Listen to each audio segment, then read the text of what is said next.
This is kind of a hello family. This is Fred Pepper. Uh, Today in Barnard, Kansas, there was services held for Kansas Kenny Wallace, my cousin, my friend, my brother, and my fellow angel. First time I remember Kenny Wallace coming into my life was that I suddenly had cousins that I hadn't met, and so I got to go to their house. They had taken a house that had, I don't want to say had been abandoned, but it had not been used for an amount of time, and fixed it up and moved in, and Wayne Wallace had a family. And the older one didn't have much time for me. He was around my age, but he liked to do things that my family forbid me to participate in, and I wasn't one for telling unless they got me in trouble. So Kenny and I, we were the younger of the other by quite a ways. And we were picked on a bit. We were in a farming community. I came from Wichita, Kansas, from my fourth year on, and Oaklawn first. I don't know when we moved into Oaklawn. Uh, then we moved to Plainview, Stearman Court over there, near the bridge on the street that went to the Air Force Base, and you could make a right and go to the Boeing Aircraft Company, where my dad was a machinist and tool and die maker. One of the earliest memories I have of Kenny was we were hunting, and my father noticed, and it was snow. We were hunting a big field, a mile walk for pheasants. And my father noticed that my cousin Kenny had tennis shoes on. So when we got back to our place in Barnard, and or wherever we went, we might have gone to the Uncle Deke's house. But my dad took Kenny's feet and stuck them inside of his shirt against his skin. And at first, it burnt Kenny so much that he could barely stand it. And then my dad just kept moving him around, and I warmed him by my hands, and this and that, and he never complained, because that's all he had, and he wanted to go hunting. And we were brought up by my grandma Pepper, and his grandma, my Aunt Elsie. And Kenny was a good worker. I remember the first Christmas that I remember them there. He had given the boys these little itty bitty sand buckets for Christmas. Uncle Deke had, and we were all thrilled. I got a little one that was not the same thing, a little bigger, but I could barely fill mine. And Kenny was the first to whip right through and get the next prize. So we went from a sand bucket, he went to a full milk bucket. And gosh, he never let it bother him. He took it as a thing of pride that he could beat us. And I was an occasional soldier. I was like a reservist and with the elite. But I did my best, and I hung in there. I'm not much on giving up. Although as a young person, I did quite a bit of it. My father one time called me a quitter, and it changed the way that I gave up, man. I give up. You know that there's at least something that went on there. Well, Kenny and I got to the point where we were the egg bearers. We would collect the eggs for the farm, and they sold eggs, they sold dairy, they had crops. It was a full section of land. It was a very large, and then they farmed other people's property, and or baled their hay, you know. So we were active and working, and Kenny was a great role model for me because I was a spoiled little city brat, and God knows that I've been a brat. I say a-hole now, but so we had this chicken, this red rooster, and that gosh darn rooster would ambush us. And neither one of us complained about it because it was what we had to do the eggs, and that's what we did. And there's a couple of nests that old rooster was trying to protect, which we figured out later when somebody told us. But it would jump from the tree, hit us with its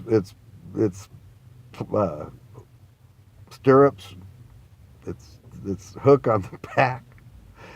And so one day we're in there, and my Aunt Elsie looks at Kenny and I, and she goes, "What are you boys, like, fighting like girls? Are you scratching each other?"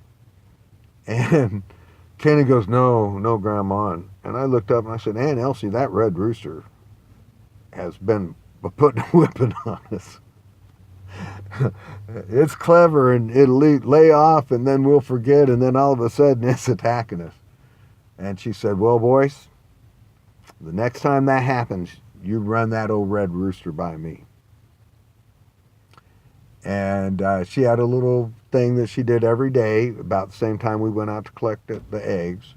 She'd split some wood, and so we're finishing up the eggs. We were the first ones up and got out before everybody was up, and we got all our eggs, and we put the stuff away that would be sold, and we had the stuff that was going to be prepared for the folks that day.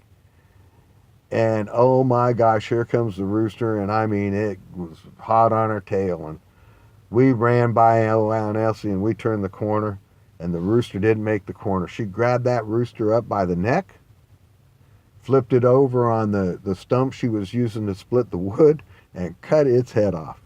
And we're just kind of like in total shock. And she goes, "Boys, we're having chicken for supper." And that was the end of the red rooster. And that was the first time that anybody really taught me about how to handle a bully. So the next one was also with Aunt Elsie. It was a couple of years later. We'd grown a little bit, and everybody else was at the peak of their deal, and we were 11, he was 10, 9, 10, but we're holding our own. We're working a program. Oh no, by then we were older. I've lost that part. It's not important. But we were the youngers. And we're baling hay and doing this and that. And then at night, every once in a while, one of the bigger boys would have some kind of thing they pulled on us or just did that was ornery, just plain ornery. Well, my cousin Butch, he was the leader of the pack. He was the biggest guy in all of this. He rubbed peppers on Kenny, and I tried to jump him, and he rubbed them on me. And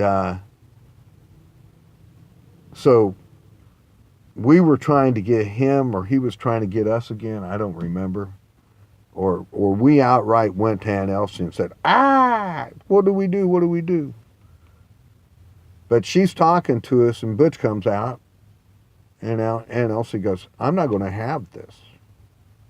She goes, "I'm the big bully in this outfit." She was under 5 feet tall. And Butch says, "You can't even catch me." And he had barely turned to run, and she had ran up on him, had her legs around him, and rode him to the ground, had gotten peppers. We had brought her the peppers from the pepper bush to show her the peppers that had been rubbed on our face. And she had them peppers, and she rubbed his face with those peppers. And she turned around and she goes, "There's no one of these boys that you two boys together can't take, and you remember that your whole life." And of course, he had to rub peppers in her face.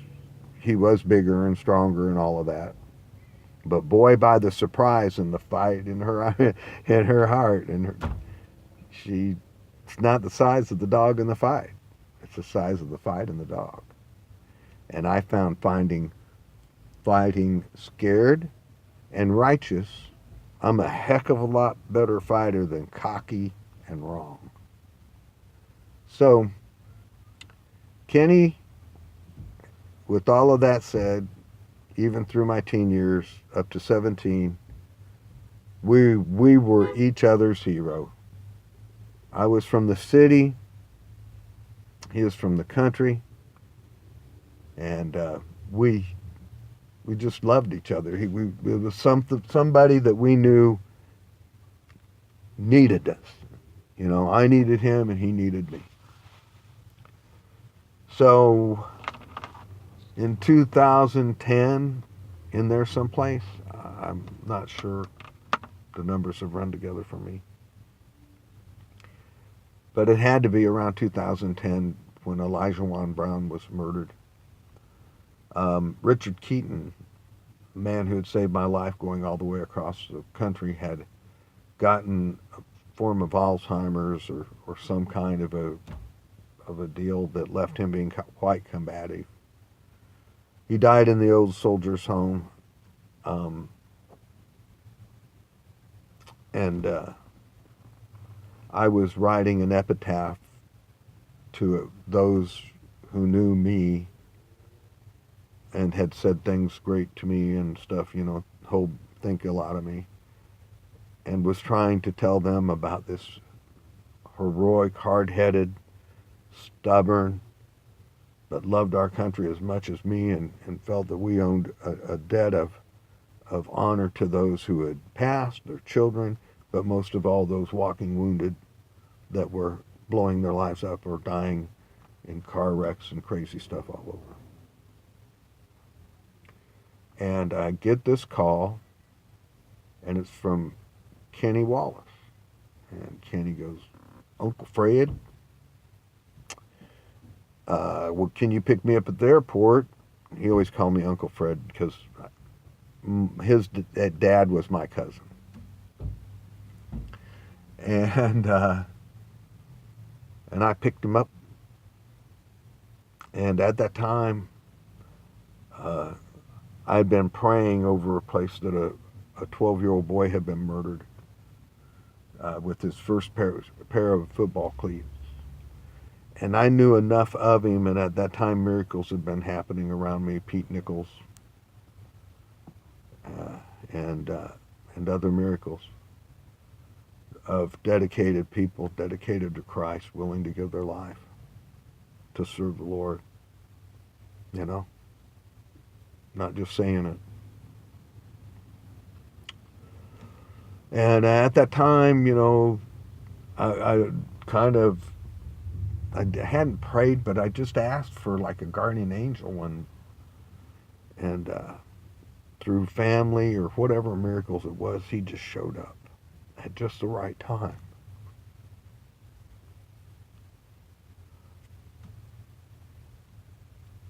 The night before he picked me up, I had gone by a dispensary for medical marijuana that had just been robbed that day. I was sent there by God. I was told I'd tried to drive by it. Finally, I went in there. They didn't give me any kind of information, you know. They just called me boss. I loved them. I thought they were great kids. They were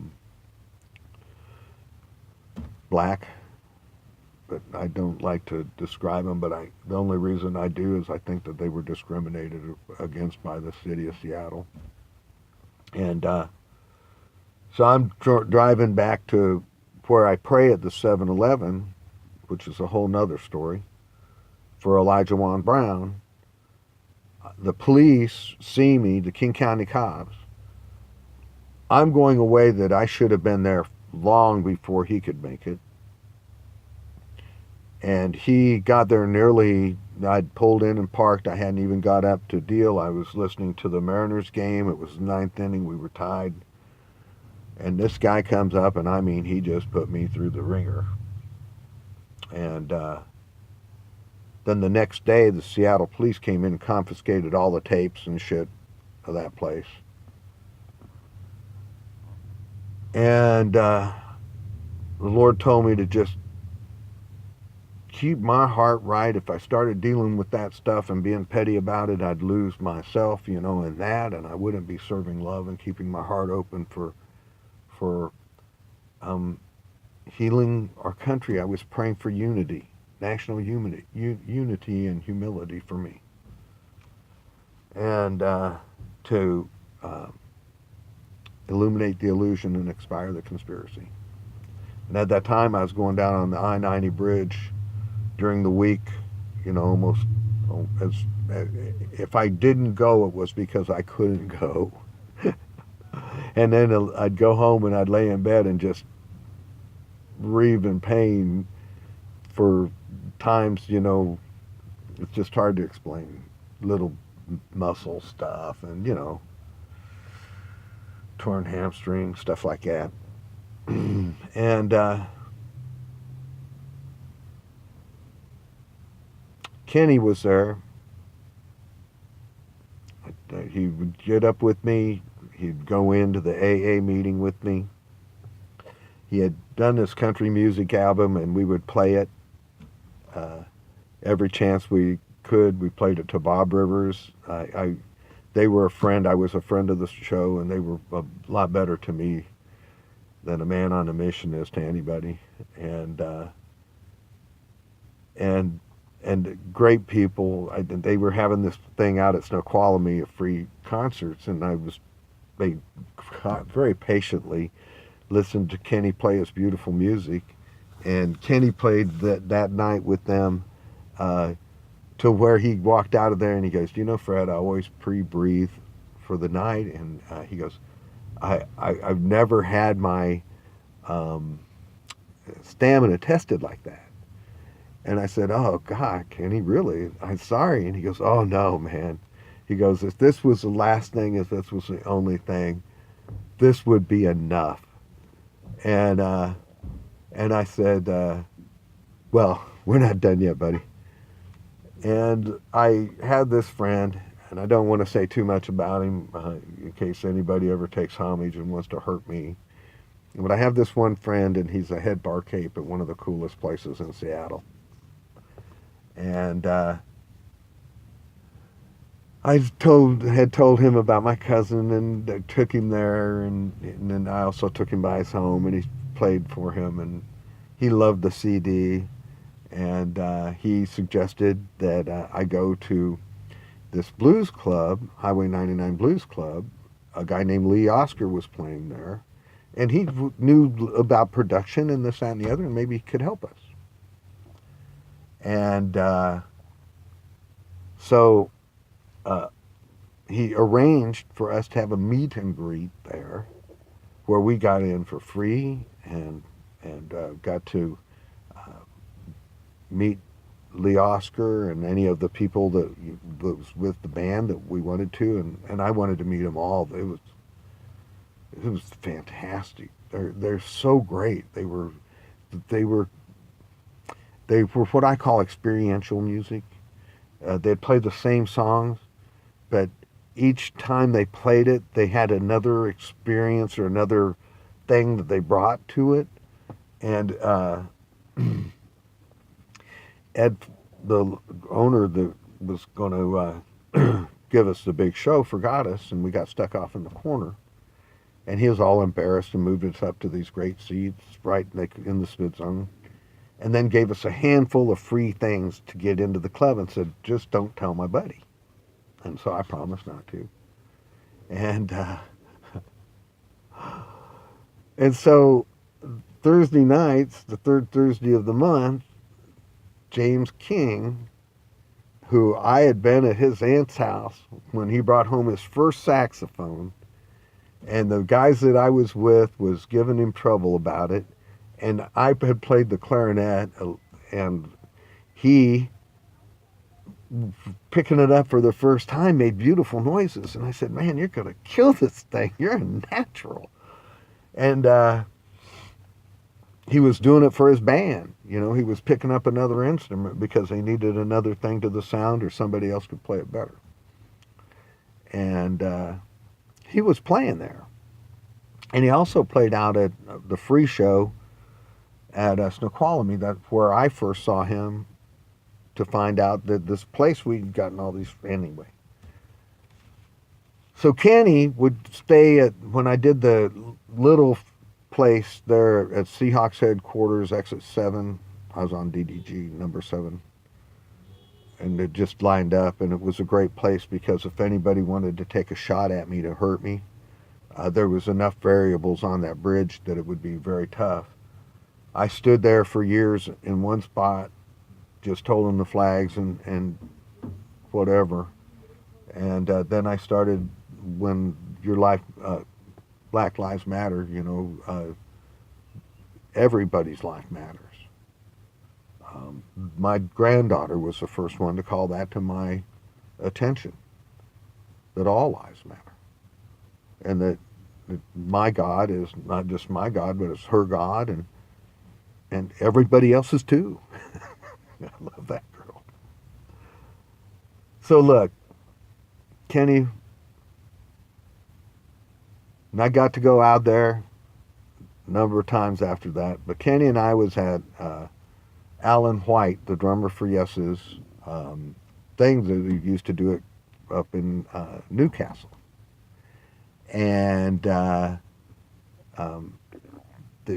go to take my giant, beautiful dog, Pepper, back to the car and come back. And my cousin Kenny's out with this beautiful woman, and she's just glowing.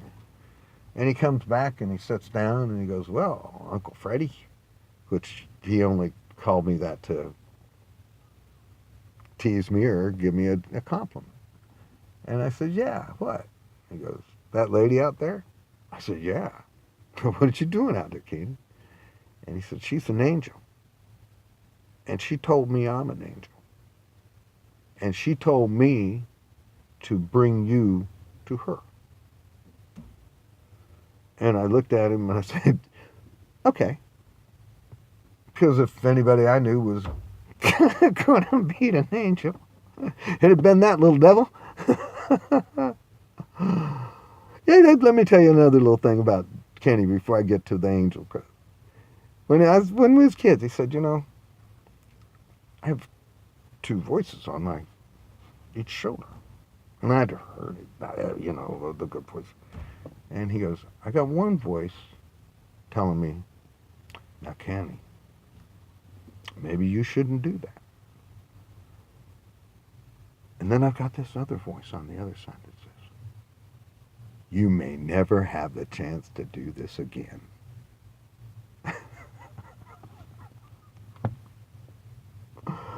Well, he had been out running and he was hosing himself off. There's on some kind of detention or thing. And this old teacher that was just an ornery old gal, but she's a lovable ornery old gal. She's up there and he takes the hose and he squirts her through the window and he takes off. I'm sitting at the table of his house, or his son's house, by the high school there. And this guy comes in and he's telling that story. And the guy looks at him and he goes, so it was you that hosed her? And he had confessed that with me there so that guy couldn't beat him to death because he got spanked and really hosed for it. And Kenny could do nothing about it by the time that he caught up with it because the other guy who was in trouble with him came in and was watching off by the time she came down, and she never gave him a chance to say a word. She just landed on him like the Marines. So anyway, he says, and she wants to talk to you too.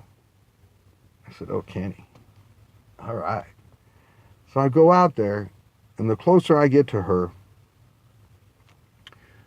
the more captivated, the more I felt things open up and be okay. Kind of like,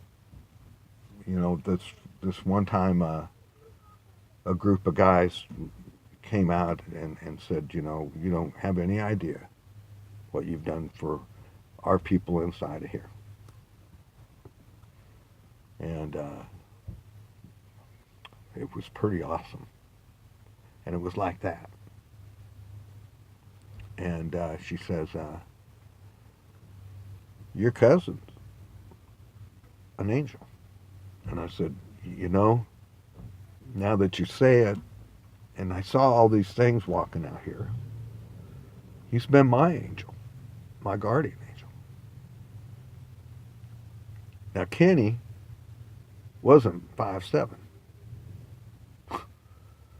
but I never tried him on.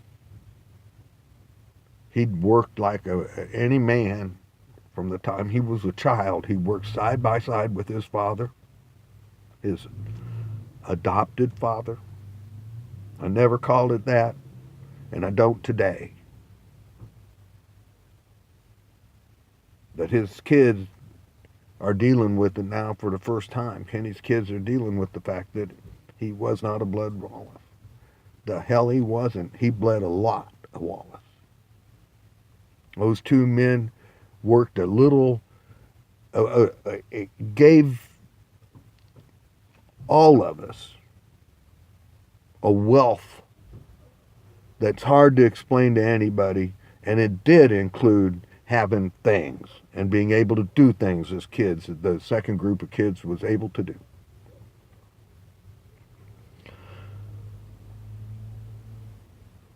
Donnie died young, but he had a chance to get to be a great guy before he died, but he died way too young. And Kenny stayed with his father his whole life. They were best friends, work buddies, and arguments from time to time, but with the deepest respect. Disagreements, I would say, never an argument. When I heard that Kenny had passed, I wanted to head right out there. And I wasn't able to go to my sister Laura when she was dying. I didn't get to go to my nephew's services, nor see him when I found out how bad it was. I was out of way and hard to get a hold of, I guess, for my granddaughter being born. And I wasn't there today for my cousin Kenny's services. But every day I'm out there, every day that I tell you that God loves you even when you don't love yourself, I have a strength that I can tap. And my Aunt Elsie, Uncle Deke, and all of their children. She's my dad's oldest sister. And all of my family of the blood, and those that were adopted to me by the good Lord Christ. I thank you all. These past few months have been as tough as has ever been for me. And it hasn't been nothing. I have all these people that have done so much more, given so much more. My sister Dottie, Pepper Roberts. She's worth a set of movies. And she was contradicting. But I never knew anybody that loved the Lord more. And I sat in the federal court Ninth Circuit Court, I think it is, when my sister was tried on RICO charges for praying outside of an Everett abortion clinic. And one of their people, the Everett Seven, was a school teacher. And after the abortion clinic had burnt down for the third time, they came and asked them if they knew anything about it, and they got around to this fellow, and he said, yeah, I did it. And they gave him a life sentence. He'll never get out. And he did it so nobody got hurt. It wasn't that kind of a thing. He could live with himself knowing that babies were being killed in there. And I believe, and I've heard from a good source, that the leading cause of death for black people is abortion. And the Democratic Party is the party of abortion. Think that one over. So, she says that I'm an angel. And she sent him away, and everybody just kind of scooted away. It's hard to explain. And she said that I'd been restored, and that I was still on the job, that I'd taken some big hits, that the Lord God loved my struggle, and that he had sent his only begotten Son to tell me how much he still loved me.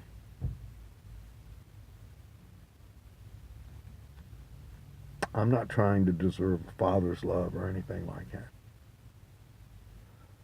I'm doing my best to be the good witness of the greatest one I've ever known. The one that gave me the ability to be born again and spoke on my behalf to the Father.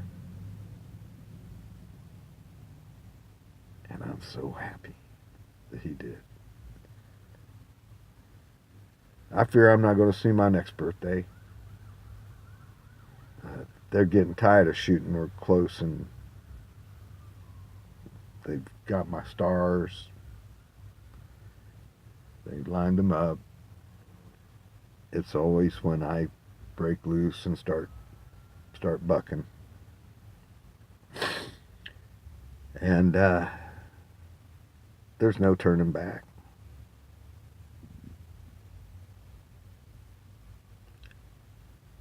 If we're not successful, you're going to kill my whole family and the families and tribes of our species and species that we don't even know in places that we're not familiar with, that these folks have been sticking their nose in for us. God bless you, Kenny Wallace. God bless you for being there for me when I was a weak moment, and being there for so long and not coming back until until the cows had to come home. And someday you're going to be famous and your album's going to be known to people. I just know it, brother. And your story will be told, because they can't tell our story without telling your story in the bins like you. God bless America. God bless you, Kenny Wallace. And thank you.